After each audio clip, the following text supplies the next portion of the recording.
Mõista, millises Eesti ettevõttes süüakse 1 kuu jooksul töötajate poolt ära 2,5 tonni puuvilju.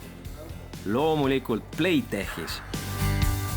Playtech on 16 aastat tagasi Tartust alguse saanud ettevõtte, mis tänaseks on noteeritud Londoni börsil ja rahvusvaheline kontsern, millel on siis üksused 13 erinevas riigis.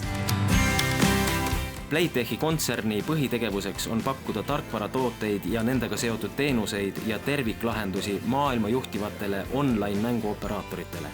Oma valdkonnas ollakse tõeline teerajaja. Näiteks kui kevadel Apple tuli välja oma nutikellaga, siis oli Playtech esimene, kes võimaldas selle teha spordiennustusi. Mängumeistrite ülemaailmse edu saladus peitub aga üle mõistuse lahedas töökeskkonnas. Massaaži saab iga päev kella 10:30. On oma jõusaal, saun ja mänguruum. Meie teeme tööd peaga, mõtlemisega ja kui inimene ainult ühes kohas paigal istub, siis ta väsib ära ja tema loovus kaob. Lisaks juurutatakse Playtechis ka rohelist mõttemalli ja seda ei tehta puuvilja hävitades. Proovime olla nii keskkonnasõbralikud kui võimalik, et meil on paberivaba kontor, kasutame valgusliikumisandureid. Näiteks on meil igal töötajal oma nimeline kruus, et ta ei peaks kasutama ühekordset joogitopsi ja loomulikult sorteerime ka pandipakendeid.